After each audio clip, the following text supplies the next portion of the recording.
Welcome viewers. It was a gem second in the political show preliminary of previous President Donald Trump.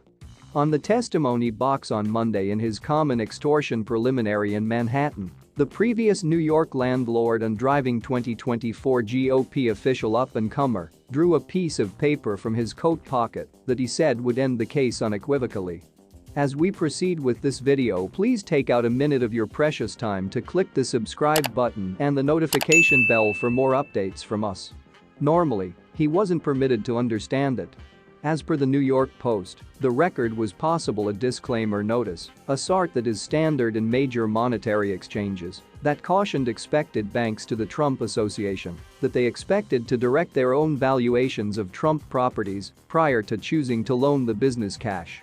A $250 million common suit brought by New York's politically aggressive principal legal officer Letitia James blames Trump and his business for exaggerating the Trump Association's resources to get cash based on additional good conditions. Saving the ludicrousness of a claim that doesn't make a case that any individual or element was misled, all credits were reimbursed at the settled-upon interest. It's just crazy to trust that the sharp-looked cash men and ladies of Manhattan's monetary scene were so inexperienced that they would loan a dime, substantially less huge number of dollars, dependent exclusively upon the expression of the borrower.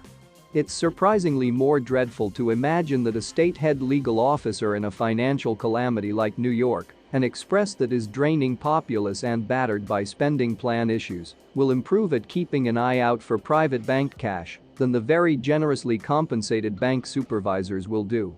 Yet, James crusaded on a commitment of getting Trump, and she's keeping that commitment regardless of how harm it treats the idea of equity under the law in New York. She's being abetted in the feud by New York High Court equity Arthur Engoron, who has made his scorn for the respondent unmistakably clear all through the procedures. It's an opponent Trump obviously returns in spades.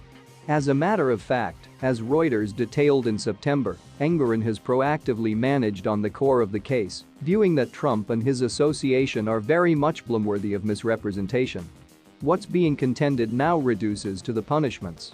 In this way, normally, Engoron had no need for Trump's perusing the disclaimer record.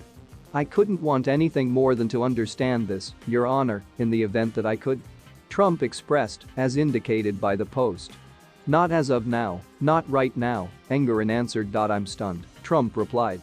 The disagreement regarding the report at last set off a testimony box ejection by the 45th president. "He called me a cheat and he knew nothing about me," Trump yelled, pointing at Engoron, as indicated by the Post. He then, at that point, remembered James for his upbraiding. "The extortion is on the court and not on me, the misrepresentation is on her," he said, the Post announced. Court explosions are seldom legitimate, obviously, yet if at any time one was, it was this one. While he concluded Trump was at legitimate fault for extortion on September 26, Engoron announced that disclaimer explanations were no protection, as the Post detailed. "Not in the least do they not protect the litigants from obligation," Engoron compassed, as per the Post, however they moreover put the onus for precision decisively on respondents' shoulders. Whatever the adjudicator's legitimate thinking, that is essentially something contrary to the real world. The onus of a bank's choice on whether to put resources into an efficient Trump's lays on the actual bank, in view of documentation that is undeniably greater than the expected borrower's assessment of his total assets and capacity to reimburse it. On the stand Monday, Trump clarified that he thought the disclaimer justified him. "We have a disclaimer proviso that says do your own expected level of effort, don't for any reason depend on anything in here," he expressed, as per Politico. "On the off chance that you were getting cash, they were not actually archives that the banks gave a lot of consideration to. They took a gander at the arrangement, they took a gander at the resource, yet these were not vital. The way that a common claim is being got in a case that is probably founded on that assessment, like the financiers who upheld Trump just moved into town on a heap of turnips with roughage in their hair and $1 billion in their pockets, is past derision. The way that the adjudicator for the situation is refusing a report that makes that unmistakable to every interested individual that the borrower's assessment isn't reliable places it in that frame of mind of shame. In a rational world, no head legal officer would move toward such a case.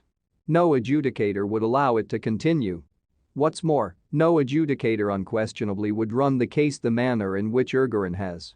It's a given, obviously, that the appointed authority is a leftist, as is James, similar to the whole power structure in New York City and the province of New York. It likewise is a reality of American governmental issues that Donald Trump is the absolute most noticeable, compelling danger to the force of President Joe Biden's vote-based organization in Washington. Furthermore, Americans should accept that the party whose calling card is Chapter 11 moral liquidation, scholarly insolvency and monetary insolvency, find out about cash than the monetary Goliaths of the monetary capital of the world, who took a gander at Trump and his organization and concluded he was a wagered worth taking when they loaned him cash. As per the Post, the state is supposed to trust a jury to decide wisely after its last observer, Trump's girl Ivanka, stands up on Wednesday, with the procedures wrapped by mid-December.